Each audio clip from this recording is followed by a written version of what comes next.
ఇక రాష్ట్రాల వారీగా కులగణనకు భాజపా అనుకూలమని ఆ పార్టీ ఎంపీ ఈటెల రాజేందర్ అన్నారు. రాష్ట్రంలో బీసీల జనాభా ఎందుకు తగ్గిందో సీఎం రేవంత్ రెడ్డి చెప్పాలని ఆయన డిమాండ్ చేశారు. కులగణనపై కాంగ్రెస్ ప్రభుత్వానికి చిత్తశుద్ధి లేదని ఆయన ఆరోపించారు. కేంద్ర ప్రభుత్వం తెలంగాణకు భారీగానే నిధులు ఇచ్చిందని, రామగుండం ఎరువుల పరిశ్రమకు 6,300 కోట్ల రూపాయలు మంజూరు చేస్తుందని ఆయన గుర్తు చేశారు. ఇక ఇదే అంశానికి సంబంధించిన పూర్తి సమాచారాన్ని మా ప్రతినిధి ధనుంజయ్ అందిస్తారు. ధనుంజయ్.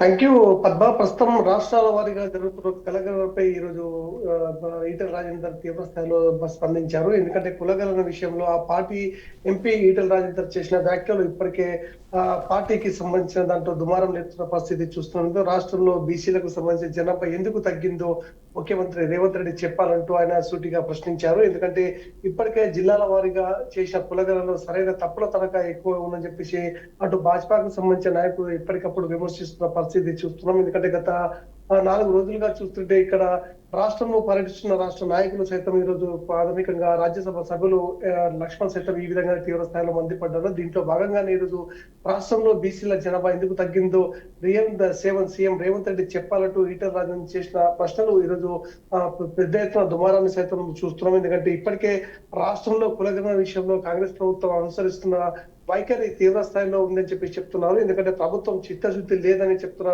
పరిస్థితి ఇక్కడ స్పష్టంగానే అటు ఈటెల రాజేందర్ చెప్తున్న సందర్భాలు చూస్తున్నాం. ఎందుకంటే కేంద్ర ప్రభుత్వం తెలంగాణకు భారీగా నిధులు ఇచ్చినప్పటికీ కూడా ఆ నిధులు ఇచ్చింది రామగుండం ఎరువులు పరిశ్రమకు, అదేవిధంగా 6,300 కోట్ల రూపాయలు ఇప్పటికే మంజూరు చేసిందని ఆయన గుర్తు చేశారు. ఎందుకంటే రాష్ట్రంలో కులగణనతో పాటు అభివృద్ధి సంక్షేమంలో సైతం కేంద్ర ప్రభుత్వం ఎప్పటికప్పుడు బాసగట ఉంటున్నప్పటికీ కూడా ఈ విధంగా కేంద్ర ప్రభుత్వం విమర్శలు చేయడం ఎంతవరకు సమంజసమని ముఖ్యమంత్రికి సూటిగా ప్రశ్నించారు. ఎందుకంటే కులగణన విషయంలో సరైన చిత్తశుద్ధి లేక రాష్ట్రంలో 47% మంది బీసీలకు సంబంధించిన అన్యాయం జరిగిందని చెప్పేసి చెప్తున్న పరిస్థితి చూస్తున్నాం. ఎందుకంటే 46 కోట్ల మేర ఇప్పటికే అవకతవకలు జరిగినట్టు దీంట్లో భాగంగా తెలుస్తుంది. ఎందుకంటే ఏదంటే కేంద్ర ప్రభుత్వం ఇప్పటికే అనేక మంది రాష్ట్రాలకు అంత తీవ్రంగానే చేస్తుంది. ఎందుకంటే ప్రధానంగా కేంద్ర ప్రభుత్వ వాటాలకు సంబంధించిన నిధులు సైతం ఎప్పటికప్పుడు ఆ రాష్ట్రాలకు ఇస్తున్నప్పుడు కూడా ఇటు తెలంగాణ ప్రభుత్వం ముఖ్యమంత్రి ఏదైతే రేవంత్ రెడ్డి చేస్తున్న వ్యాఖ్యలు తీవ్రంగానే పరిగణలోకి తీసుకుంటున్నారు భాజపా నాయకులు. ఇందులో భాగంగానే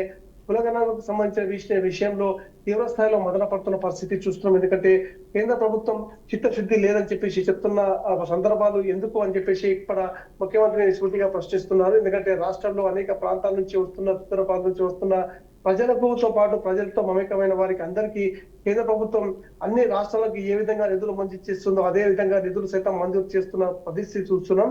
ఈ రకంగా వాటాల విషయంలో తెలంగాణకు అన్యాయం జరుగుతుందని చెప్పేసి చెప్తున్న సందర్భాలు తీవ్రంగా ఇటు భాజపా నాయకులు ఖండిస్తున్నారు.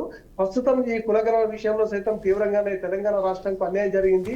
దీనిపై సమగ్ర విచారణ చేసి మరింత సమాచారం సేకరించి కులగణన విషయాన్ని సర్వేని పకడ్బందీగా చేయాలని చెప్పేసి ఇటు ఎంపీ ఈటెల రాజేందర్ సైతం డిమాండ్ చేస్తున్న సందర్భాలు చూస్తున్నాం. ఎందుకంటే అనేక మంది కులగణన విషయంలో అపోహలు ఉన్నప్పటికీ కూడా ఈ అపోహలను నివారపరిచే స్థాయిలో అటు ప్రభుత్వం సైతం చెప్పడం లేదు. ఎందుకంటే ఇప్పటికే కులగణన విషయంలో అనేక ప్రాంతాల వారీగా జిల్లాల వారీగా అన్యాయం జరుగుతున్న పరిస్థితి చూస్తున్నాం.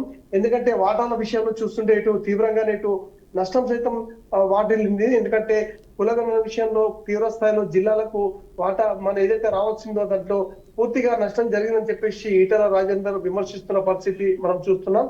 ఇందులో భాగంగానే రాష్ట్ర ప్రభుత్వం ఈ రాష్ట్రానికి తెలంగాణ రాష్ట్రానికి ఎన్నో సంక్షేమ పథకాలు కేంద్ర ప్రభుత్వం ఇటు మంజూరు చేస్తుంది. ఎందుకంటే బయ్యారంతో పాటు ఏదైతే అనేక ప్రాంతాల నుంచి వస్తున్న ఈ రోజు బయ్యారమే కాకుండా తీవ్ర ఇటు ఉక్కు కర్మాగారం అదేవిధంగా ఎరువుల పరిశ్రమకు సంబంధించింది ఈ రోజు 6,300 కోట్లు ఎక్కడి నుంచి వచ్చాయని చెప్పేసి ఇటు ప్రభుత్వానికి ప్రశ్నిస్తున్నారు. ఎందుకంటే ఈ విధంగా అనేక నిధులు మంజూరు చేస్తున్నప్పుడు కూడా దీనిపై సమగ్రంగా విచారణ లేకుండా ఈరోజు కేంద్ర ప్రభుత్వం విమర్శ చేయడం సమంజసం కాదని చెప్తున్నారు. ఎందుకంటే తప్పుల తడకంగా ఉన్న ఈ కులగణన విషయంలో జాగ్రత్తలు పాటించి దీనిపై స్పష్టత ఇవ్వాలని చెప్పేసి అటు ఈటెల రాజేందర్ ప్రభుత్వాన్ని డిమాండ్ చేస్తున్నారు. Padma. Right. Thank you Dhananjay.